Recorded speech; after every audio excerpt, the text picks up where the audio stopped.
Hello दोस्तों, स्वागत है आपका हमारे यूट्यूब चैनल में। तो आज मैं आपको पढ़ाऊंगी ग्लासगो कोमा स्केल, जिसको जीसीएस भी बोलते हैं या फिर ईवीएम स्केल भी बोलते हैं। ई से आई, बी से वर्बल, एम से मोटर। इसमें 3 प्रकार की अपन स्कोरिंग ज्ञात करते हैं। तो आई की, वर्बल की, मोटर की, तो इसको बोलते हैं कि ईवीएम स्केल। अब हम पढ़ेंगे कि ईवीएम जो स्केल था, जीसीएस स्केल, उसकी डिस्कवरी किसने की थी और कब की थी। तो इसकी डिस्कवरी हुई थी, किसने की थी, तो इसकी डिस्कवरी की थी जन्नत एंड टेस्डले 1974 में की थी। और कहाँ की थी, तो city of Glasgow, Scotland. City of Glasgow किसे कहा जाता है, तो स्कॉटलैंड को कहा जाता है, इसलिए इसका नाम क्या पड़ा, ग्लासगो कोमा स्केल। ठीक है, अब हम पढ़ेंगे कि ये जीसीएस स्कोर है, ये अपन क्यों लेते हैं, इसका पर्पस क्या है लेने का जीसीएस स्कोर। तो इसका पर्पस है to access the neuromuscular wellbeing, मतलब नर्वस सिस्टम से मसल्स के ऊपर क्या कमांड जा रही है, सेंसरी और मोटर न्यूरॉन कैसे काम कर रहे हैं, काम कर रहे हैं कि नहीं कर रहे सही तरीके से, तो वो ज्ञात करने के लिए अपन इसका उपयोग करते हैं जीसीएस का। दूसरा है to assess level of consciousness, मतलब किसी भी पेशेंट का लेवल किसा है, कॉन्शियस है, अनकॉन्शियस है या फिर सेमी कॉन्शियस है, तो उसको देखने के लिए अपन क्या करते हैं, जीसीएस का उपयोग करते हैं। ये जीसीएस जो स्कोरिंग है, जीसीएस स्केल, वो जैसे मेनिंजाइटिस वाला पेशेंट है या फिर हेड इंजरी वाला पेशेंट है, तो ऐसे पेशेंटों में ये जीसीएस स्कोरिंग की जाती है। जीसीएस स्कोर से अपन स्कोर पता लगाते हैं। तो किस किस पेशेंट के लिए, जिसको हेड इंजरी और सीवियर हेड इंजरी, इमरजेंसी में पेशेंट आया है जिसको सीवियर हेड इंजरी हुई है, या फिर किसको मेनिंजाइटिस हुआ है, तो ऐसे पेशेंट को हम क्या पहले जीसीएस स्कोरिंग चेक करते हैं, उसका जीसीएस कितना आ रहा है, अपन पता लगाते हैं कि उसका कॉन्शियस है, अनकॉन्शियस है, कैसी है, फिर उसको केयर कैसे देनी है, अपन को एक बार के लिए पता चल जाता है। और अब हम आगे पढ़ेंगे कि जो जीसीएस स्कोर है, it is a physical assessment methods. ये मतलब जो जीसीएस स्कोर होता है ना, फिजिकल असेसमेंट होता है, मतलब टोटली फिजिकली अपन चेक करते हैं बस। और ये नॉन इन्वेसिव होता है प्रोसीजर।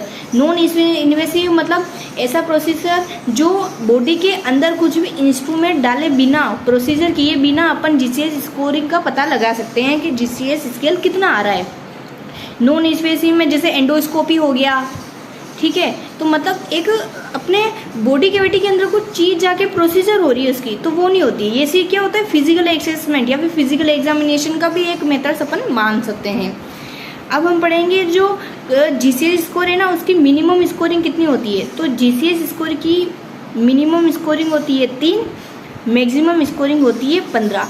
जो मरे हुए व्यक्ति की जो मिनिमम स्कोरिंग होती है ना, वो मान लो उसकी स्कोरिंग 3 के बराबर ही आती है, इसलिए इसकी मिनिमम 3, मैक्सिमम 15। तो कोई पूछे कि जीसीएस स्कोरिंग का रेंज कहाँ से कहाँ तक होता है, तो मिनिमम 3 होता है, मैक्सिमम 15 होता है। 3 से कम नहीं हो सकता है जीसीएस और 15 से ज़्यादा नहीं हो सकता। तो मैं बताऊंगी आगे 3 से कम क्यों नहीं हो सकता, 15 से ज़्यादा क्यों नहीं हो सकता है। अब जो इसके अंदर पैरामीटर होते हैं ना, जैसे आई का पैरामीटर है, वर्बल है या फिर मोटर है, तो ये तीनों पैरामीटर है ना, तो एक पैरामीटर के अंदर जैसे आई के अंदर ही मिनिमम स्कोरिंग कितनी होगी, मिनिमम मार्क्स बोलते हैं। जीसीएस के अंदर पूरे तीनों का लेते हैं ना, ईवीएम का, आई का, वर्बल और मोटर, तो उन तीनों को बोलते हैं स्कोरिंग, डायरेक्ट पूरा एक रिजल्ट निकल के आता है। लेकिन एक पैरामीटर के अंदर मिनिमम जो होता है ना, उसको बोलते हैं मार्क्स। तो मिनिमम मार्क्स आई के अंदर कितने होते हैं, आई, वर्बल और मोटर के अंदर मिनिमम होते हैं 1, इन तीनों पैरामीटर के अंदर। और मैक्सिमम मार्क्स कितने होते हैं, 6 मार्क्स पूछूँ मैं किसके, एक पैरामीटर के अंदर। जैसे आई है तो आई के अंदर मिनिमम मार्क्स कितने होंगे, 1 होगा, वर्बल के अंदर मैक्सिमम कितना होगा, 6 होगा। तो ये है। अब हम पढ़ेंगे कि जीसीएस जो स्कोर है, जीसीएस स्केल, उसकी एसेस कैसे करेंगे, तो 3 पैरामीटर से करेंगे। मैंने बताया था कौन कौन से हैं, तो आई रेस्पॉन्स, वर्बल रेस्पॉन्स और मोटर रेस्पॉन्स। आई रेस्पॉन्स में मिनिमम एक तो देना ही है, मैंने अभी बताया था कि एक पैरामीटर के अंदर मिनिमम मार्क्स तो 1 आना ही चाहिए। तो अपन आई रेस्पॉन्स के अंदर मिनिमम स्कोरिंग कितनी देंगे उसको, 1, मैक्सिमम 4 होती है, इसमें याद रखना पड़ेगा। इसमें वर्बल रेस्पॉन्स देखेंगे तो मिनिमम 1 और मैक्सिमम 5, मोटर के अंदर मिनिमम 1 और मैक्सिमम 6 मार्क्स है। तो किसी भी मतलब रेस्पॉन्स के अंदर जीरो नहीं लिखेंगे अपन, जीरो किसके भी अंदर अपन नहीं देंगे कि जीरो दे दिया, नहीं, जीरो किसी के भी अंदर मार्क्स नहीं आएगा। अगर मिनिमम हो रहा है तो एक ही लिखना है उसको, ऐसे नहीं जीरो लिख दो, तो एक लिखना है। तो याद कैसे करेंगे, EVM तो पहले I लिखना है, फिर वर्बल, फिर मोटर लिखना है, 4 5 6 और 1 1 1। तो 1 1 1 को जोड़ने पर कितने बन रहे हैं, 3 बन रहे हैं, और 4 5 6 को मिलने पर कितना बन रहा है, 15। तो 3 15 मतलब GCS का मिनिमम स्कोर कितना हुआ है, तीनों भी 1 1 1 तीनों में भी दे दे तो कितना हो रहा है, मिनिमम 3 हो रहा है, और मैक्सिमम कितना हो रहा है, 15 हो रहा है इनको गिनने के बाद। तो इसलिए GCS जो स्केल होता है ना, उसकी मिनिमम स्कोर 3 होती है और मैक्सिमम 15 ही होती है। ठीक है, अब हम अगला पढ़ेंगे कि अब हम पढ़ेंगे during GCS assessment first parameter कौन से लेंगे। मतलब जैसे अगर कोई पेशेंट आया है इमरजेंसी में आपके पास, ठीक है, तो अपन को GCS स्किल देखना है, उसमें I भी आता है, वर्बल भी आता है रेस्पॉन्स, और मोटर भी आता है। तो आप सबसे पहले कौन सा लोगे, I लोगे या वर्बल लोगे। तो अपन सबसे पहले लेते हैं I वाला। आंखों का सबसे पहले रेस्पॉन्स चेक करते कि आंखें खोल रहा है कि नहीं खोल रहा है। तो ये क्वेश्चन आया था, मतलब एम्स में क्वेश्चन, ESI में क्वेश्चन था कि during GCS assessment first parameter कौन सा चेक करते हैं, तो I रेस्पॉन्स वाला। और during GCS assessment important parameter, सबसे इंपॉर्टेंट पैरामीटर कौन सा होता है तीनों में से, तो वो होता है मोटर रेस्पॉन्स वाला। अब एक एक करके बैठे पढ़ेंगे अपन कि I का रेस्पॉन्स, मोटर रेस्पॉन्स और ये वर्बल रेस्पॉन्स। तो पहले है I रेस्पॉन्स। I रेस्पॉन्स के अंदर मिनिमम स्कोरिंग मैंने बताई थी 1, मैक्सिमम होगी 4 4 5 6 बताई थी ना मैंने। तो मिनिमम 1 और मैक्सिमम 4 इसकी स्कोरिंग रहेगी, किसकी, I रेस्पॉन्स की। 4 नंबर कब देंगे अपन, 4 3 2 1 ऐसे चारों नंबर पे अपन अलग अलग स्टेज रखेंगे। ठीक है, तो 4 स्कोरिंग मतलब 4 मार्क्स कब देंगे हम उस पेशेंट को, कब देंगे, जब स्पोटेनियस आई ओपनिंग, मतलब अगर अपने आप ही जैसे कोई भी पेशेंट आया है तो अपने बिना कहने पर भी वो अपनी आंखें खोल रहा है, इधर उधर देख रहा है और आंखें खोल रहा है, कुल मिला के बिना बोले टमटमा रहा है, ऐसे ब्लिंकिंग कर रहा है, तो उसको हम कितना देंगे, 4 स्कोर दे देंगे I रेस्पॉन्स में। और फिर 3 स्कोर कब देंगे अपन, I opening with verbal command. अपन ने बोला ओ सुन, जैसे राम जी, राम आपकी आंखें खोलो, तो ऐसे बोलेंगे, तो उसको अगर अपने कहने पर वो आंख खोलता है ना, उसको 3 स्कोर देंगे अपन। ठीक है, और इसको 2 स्कोर कब देंगे, I opening with pain stimuli. ठीक है, अगर हम इसको पेन देते कहीं भी पूरे शरीर में, तो ये भी क्वेश्चन आया था, अपन पेन कहाँ देंगे। तो ये जो नाखून का जो वाइट हिस्सा होता है लेनूगा, इसके ऊपर सबसे पहले अपन ऐसे प्रेशर लगाते हैं यहाँ पे, या फिर दोनों आंखों के बीच में जो नोज वाला हिस्सा होता है ना, वहाँ पे अपन पेन देते हैं, तो पेन स्टिमुलाई होता है। तो अगर पेन देने पर वो आंखें खोल रहा है तो 2 नंबर देंगे। और नो रेस्पॉन्स दे रहा है, कितना भी गिड़गिड़ा रहे अपन, ढोल नगाड़े बजा रहे हैं, तो भी उसकी आंखें खुल ही नहीं रही है, तो अपन मिनिमम स्कोरिंग कितनी दे देंगे, वही कुछ है नहीं आएगा रेस्पॉन्स, तो अपन 1 दे देंगे। अब हम अगला पढ़ेंगे वर्बल रेस्पॉन्स। वर्बल रेस्पॉन्स में मिनिमम 1 ही है, मैक्सिमम 5 है।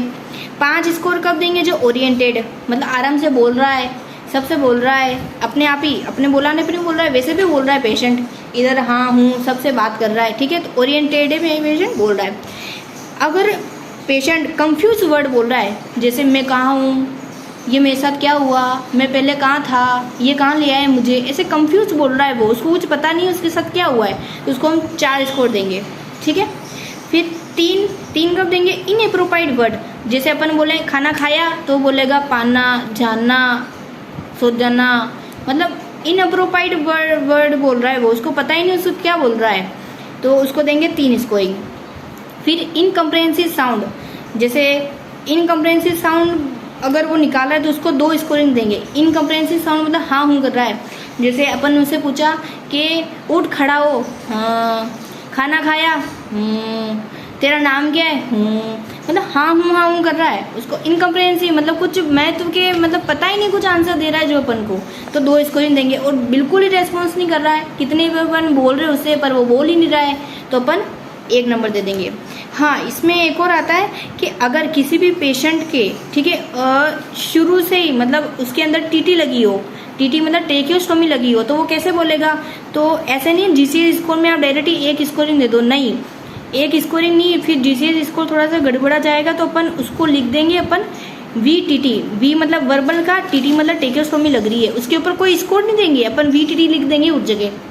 अगर ईटी ट्यूब लगी है तो VET लिख देंगे। अगर कोई बच्चा है 1 साल का, तो आप उसे बोलाने की कोशिश करोगे तो बोलेगा ही नहीं, बच्चा 1 साल का क्या बोलेगा? तो उसके लिए क्या लगेंगे? V वर्बल का और नीचे लिख देंगे क्राई। ठीक है, ये थोड़ा सा ध्यान रखना है। अब हम पढ़ेंगे मोटर रेस्पॉन्स। मोटर रेस्पॉन्स में मिनिमम स्कोरिंग 1 होती है, मैक्सिमम 6 होती है। ठीक है, ओबे सिंपल कमांड, अपन ने बोला कि हाथ उठा अपना, तो उसने उठा दिया, तो 6 नंबर दे देंगे। अपन ने कोई पेन दिया उसको, किसी भी जगह पेन दिया, कोई पिंच किया, तो उसने हाथ उठा दिया और हाथ हटा दिया अपना। जैसे मैंने एक पेशेंट के ऐसे सिर पे, दोनों आंखों के बीच में जो ग्लोबुला होता है ना, उस जगह पे मैंने प्रेशर दिया, तो उस पेशेंट ने अपना हाथ लाके मेरे हाथ को हटा दिया, तो मतलब पेनफुल स्टिमुलस देने पे उसने मेरा हाथ हटा दिया, तो कितने स्कोर देंगे? 5। 4 स्कोरिंग कब देंगे? नॉर्मल फ्रैक्शन, मतलब पेन देने पर वो हल्के हल्के से हाथ उठा रहा है, पर मेरे हाथ को वो हटा नहीं पा रहा है। जैसे मैंने प्रेशर दिया, किसी पे पिंच कर रहा हूँ, चूटिए कर रहा हूँ मैं इसके, पर वो मेरा हाथ नहीं हटा पा रहा है। थोड़ा बहुत हाथ तो हिल रहा है, पर पूरी तरह से हाथ नहीं हटा पा रहा है मेरा, तो उसको कितने देंगे? 4 देंगे अपन। फिर है 3 स्कोरिंग कब देंगे? डिकोटिकेट, जिसको बोलेंगे फ्लेक्सर। 2 नंबर कब देंगे? उसको डिसेरिब्रेट या फिर एक्सटेंसर भी बोलते हैं इसको। 2 स्कोरिंग हो गए। 1 नो रेस्पॉन्स, तो एक स्कोरिंग कब देंगे? जब बिल्कुल ही तीनों में नो रेस्पॉन्स ही हो, तो उसको देंगे 1 नंबर। ठीक है, अब ये थोड़ा सा बताऊंगी आपको कि डिकोटिकेट और डिसेरिब्रेट क्या होते हैं। डिकोटिकेट मतलब पेशेंट सोया हुआ है, ठीक है, तो एक सेकंड पेन ले लेती हूँ मैं। जैसे ये पेशेंट है ना, ये सो रहा है, तो इसके हाथ, दोनों हाथ अपने चेस्ट पे आ जाए, और जो पैर है, समझ लो ये पैर है, ठीक है, तो ये आगे की तरफ मुड़ जाए, एकदम ऐसे आगे की तरफ मुड़ जाए, ऐसे प्लांटर रिफ्लेक्सेस, मतलब आगे की तरफ झुक जाना ऐसे पैरों का, और दोनों हाथों का ऊपर आ जाना, तो इसको बोल देंगे डिकोटिकेट पोजीशन, इसको पोजीशन बोलते हैं अपन। तो अगर ये पोजीशन हो मोटर के अंदर, तो उसको कितना? 3 स्कोर देंगे डिकोटिकेट के अंदर।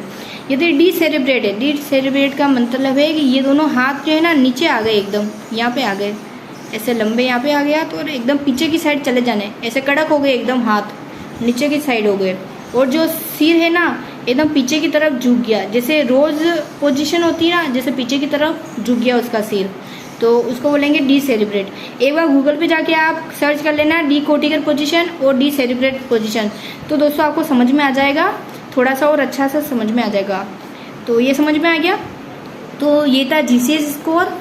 तो अब आपको अगर समझ में आ ही गया है, तो मैं आपको एक क्वेश्चन देती हूँ, वो आप सोल्व करोगे और फिर मुझे कमेंट सेक्शन में बताओगे इसका जीसीएस स्कोर कितना आ रहा है।